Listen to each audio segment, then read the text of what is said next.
Hello everyone, welcome back to our channel. আর আজকের এই ব্লগটা একটু স্পেশাল, কারণ প্রায় 2 মাস আগে আমরা ঘুরতে গিয়েছিলাম ঝাড়গ্রাম। আর সেই সুন্দর ট্রিপের সমস্ত স্মৃতিগুলো আজ আপনাদের সঙ্গে শেয়ার করব আমি। তো ভোরবেলা আমরা গাড়ি নিয়েই গেছিলাম, বিকজ কলকাতা থেকে এটা ওই 4 ঘন্টা ডিস্টেন্স ঝাড়গ্রাম, এবং তারপর বেলপাহাড়ি পৌঁছতে গেলে ধরে নেওয়া যেতে পারে 5 ঘন্টা তো লাগবেই। তো সেখানে তো সুন্দর জায়গা ডেফিনেটলি, তোমরা অনেকেই ঝাড়গ্রাম জায়গাটার নাম তো কম বেশি শুনবে, কিন্তু এটা প্রথমবার আমরা ওখানে গিয়ে 2 রাত স্টে করি। তো প্রথমে একটুখানি আমরা প্রবলেমে পড়ে গেছিলাম, কারণ আমরা যে লোকেশানটা বুক করেছিলাম যেটা একদম ঝাড়গ্রামে, সেটাতে আমাদের একটু থাকতে প্রবলেম হয়। তো দ্যাটস ওয়াই আমরা ঝাড়গ্রামের ওই জায়গাটা ছেড়ে দিয়ে আমরা নতুন আরেকটা জায়গা বুক করি, যেটা বেলপাহাড়িতে তো অনেক রিসর্ট আছেই, তোমরা নিশ্চয়ই জানবে, এবং এয়ারবিএনবি টাইপস সেটাও আমাদের বেলপাহাড়িতে কিন্তু অ্যাভেলেবেল। তো তোমরা দেখতে পারো একবার। আমরা তাই সেখান থেকে বেলপাহাড়িতে চলে গেলাম, যে জায়গাটা কম্পারেটিভলি একটু বেশি সুন্দর লাগবে দেখতে। আর আমরা যাওয়ার পথে একটুখানি ব্রেক নিচ্ছিলাম, যেটা এখানে আমরা ব্রেকফাস্ট করছিলাম। ম্যাক্সিমাম অফ দ্য টাইম আমরা কোলাঘাটেই ব্রেকফাস্ট করি, আর আমাদের মিঠি কিন্তু মেনু কার্ড নিয়ে বসে পড়েছে খাবার টাবার দেখতে। তো জাস্ট আমরা ব্রেকফাস্টটা করে নিলাম এবং তারপর আমরা আবার রওনা দিলাম।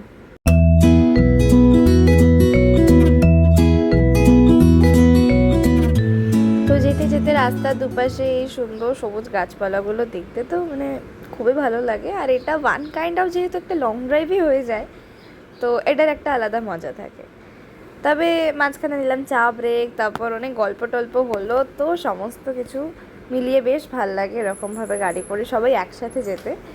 আর সত্যি বলতে সবাই যখন একটা গাড়িতে যাবে তার একটা আলাদা মজা থাকে, বাট সামহাও আমাদের দুটো গাড়ি, তো আমরা ডিভাইড হয়ে দেন যাই। তো কখনো আমি সোনালি কাকিমা গাড়িতে যাচ্ছিলাম, কখনো আমি আমাদের গাড়িতে যাচ্ছিলাম, তো এরকমভাবেই যাচ্ছিলাম ঘুরে ঘুরে। তো এই ভিডিওটাতে তোমাদেরকে বলবো ঝাড়গ্রামে যে আমরা যাচ্ছি ওখানে আমরা কি দেখতে পারি, এই কি দেখতে পাবো, এই আইডিয়াটা আমরা প্রথম থেকে নিয়ে প্রথমত যাইনি। আমরা ওখানে গিয়ে আমরা যে রিসর্টে ছিলাম সেই রিসর্টের যে মালিক, সে আমাদেরকে একটা গাইডের হেল্প দেয়, এবং সেই গাইড আমাদেরকে কিন্তু পুরো জায়গাটা ঘুরিয়ে দেখায়। এবং গাইড ছাড়া যদি আমরা যেতাম, আমরা হয়তো যে রাস্তাটা যেতে হয়তো আমাদের 30 মিনিটস টাইম লাগছে, সেই রাস্তাটাই হয়তো আমরা 1 ঘন্টা অনেক ঘুরে যাচ্ছি। এটা হতে পারে, এই প্রবলেমটার জন্য আমার মনে হয় গাইড নিয়ে নেওয়াটা বেটার। এবং সে খুব সুন্দরভাবেই দেখায় সুন্দর জায়গাগুলো। এবং আমরা যে টাইমটা গেছিলাম সেটা হয়তো একটু অফ সিজন ছিল, সো ম্যাক্সিমামই জায়গা সবই ফাঁকা ফাঁকা পেয়েছিলাম, সেরকম কোনো ভিড় ছিল না। তবে একটু গরম ছিল, বাট এত গাছপালা যেহেতু, তো অতটা গরম লাগলেও হাওয়া দিলে আবার কেটে যাচ্ছিলো, আর চারদিকটা গাছ। আর ঝাড়গ্রামে কিন্তু হাতিও আছে, তারপরে হরিণ দেখতে পাওয়া যেতে পারে, সেটা খুবই রেয়ার, বাট দেখতে পাওয়া যেতে পারে। হাতিটা মোটামুটি ওখানকার যে মানুষজন আছেন তাদের কথা অনুযায়ী দেখতে পাওয়া যায়। তো এবং এখানকার মাটিটা তো ল্যাটেরাইট, ঝাড়গ্রামের মধ্যে ঢুকে গেছি, যেহেতু আমরা আমাদের লোকেশন থেকে লাল মাটি আর কি বেলপাহাড়িতে যাচ্ছি। এবং বেলপাহাড়িতে যাওয়ার রাস্তাটা কিন্তু বেশ সুন্দর, কিন্তু ঝাড়গ্রাম থেকে কিছুটা যাওয়ার পর মোটামুটি রাস্তাটা খারাপ হতে শুরু করে, যেই পাহাড়ের ওপরটাতে আমরা উঠবো।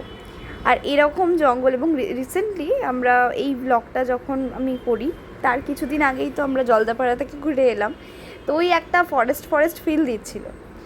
তো যাই হোক, সব মিলিয়ে আমরা বেলপাহাড়ি চলে এলাম, এবং বেলপাহাড়িতে আমরা রয়েছি পাহাড়িয়া ইকো রিসর্ট, যেটা খুবই সুন্দর, এবং এখান থেকে সুন্দরভাবে সানসেট সানরাইজ সমস্ত কিছু দেখা যায়।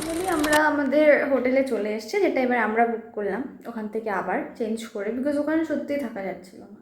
হোয়াটএভার, এটা বেশ খুব সুন্দর জায়গা, ইভেন এটা ফার বেটার জায়গা এই জায়গাটাকে এক্সপ্লোর করার জন্য, খুব সুন্দর। যেহেতু এই জায়গাতে সেরকমভাবে ঘোরার কিছু নেই, বেসিক্যালি গাছপালা, হালকা পাহাড়, ছোটো ছোটো এগুলোই তো রয়েছে ঝাড়গ্রামে, যতটা আমি জানি। তো সেই ভিউটা আমি এই হোটেলে এর রুমে বসে পেতে পারি, দ্যাটস ওয়াই আমরা এলাম পাহাড়িয়া ইকো। তো এবার আমরা একটু রেস্ট নিলাম, অলরেডি সন্ধে নামছে, তারপর আমরা চায়ের আড্ডা বসালাম। এবং এইখানে এসে চায়ের আড্ডা কিংবা খাওয়া দাওয়া, সন্ধেবেলা স্ন্যাক্স, সমস্ত কিছুর যে অ্যারেঞ্জমেন্টটা করা হয়েছিল এটা খুব সুন্দর। মানে আমরা এখানে ওই যে খাটিয়াগুলো হয় ওরকমভাবে পেতে দেওয়া হয়েছিল, চেয়ার ছিল, আবার মিঠি ছোট, তো ওখানে একটা সাইকেল ছিল যেটা মিঠি চালাচ্ছিল, যেটা আমি পরের ব্লগে শেয়ার করব। এবং এই পরের ব্লগে আমি তোমাদের সঙ্গে শেয়ার করব কী কী ভিউ পয়েন্টস আমরা ওখানে দেখলাম। কাঁকড়াঝোড় ছিল ওখানে, যেটা খুব সুন্দর একটা জায়গা। তাছাড়া ঘাগরা ফলস ছিল এবং খুব সুন্দর সুন্দর জায়গা ওখানে রয়েছে, যেটা ফটোগ্রাফির জন্য খুব সুন্দর। রাত্রেবেলার সুন্দর ডিনার ছিল আমাদের, যেটা একদম এয়ারবিএনবি স্টাইল, মানে ওনাদেরকে বলে দেওয়া হয়েছিল এবং ওনারা এই আইটেমস আর কি বানিয়ে দিয়েছিল আমাদের জন্য। খুব সুন্দর খাওয়া দাওয়া করলাম। পরের পার্টে আমি ব্লগটা এখানেই শেষ